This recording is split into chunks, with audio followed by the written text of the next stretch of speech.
I've been a coach for 33 years in a lot of different places.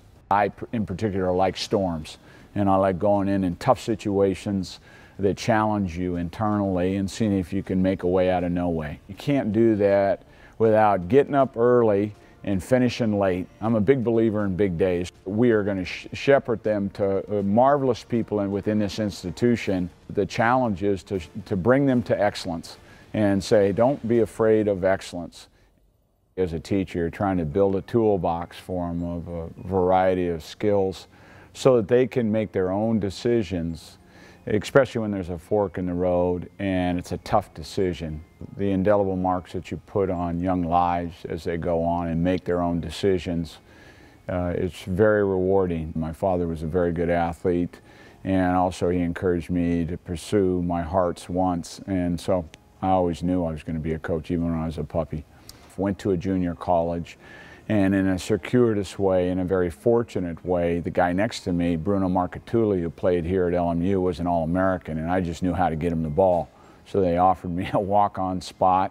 I came here on that and just carved my own way as just a scrapper, a gritty little guy running around who had no business being on this team. I've had some very prominent people and very lucky to have those people in my life. It's the Newell family, and that's the entire family, but in particular, the one that means the most to me in the family is Pete Jr., and then of course his father, and then I know Greg and Tom and Roger. So it's the whole family. They in their own way have shaped me in that way. Also on that level is Ed Gorgian. He was the coach here. He brought me through the eye of the needle, introduced me to Coach Wooden. And then I would go down to Encino periodically and sit at Coach's feet, literally, and be taught how to teach properly. And he shared his time with me. And then the guys I worked for, George Raveling, was the best at professionalism and teaching me how to be a pro. Winning national championships is you know, obviously shapes you, and you get to the top of the mountain and you don't even know that you're there, and there's that one moment where you say, okay, what's next? And then you realize there is no next.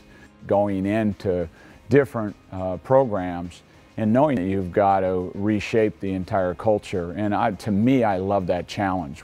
There are four things that are the cornerstones. Number one is have a great work ethic, you know, and I think that a subpoint to that is passion.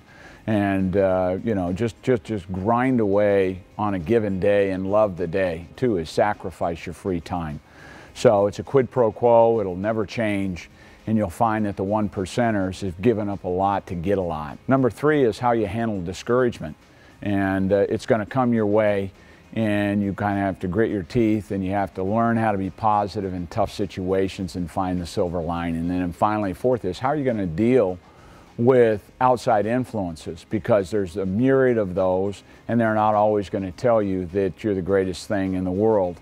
And I think your critics can make you stronger if you have acute listening and not defensive about it. The program's had some shining moments, but the program also has had a struggle of maintaining any kind of consistency. So my job here is to find that consistency and then see if we can raise the level. Any student athlete that comes through here that's on scholarship has to understand is that working a big day is going to steel them and ready them for the rest of their life.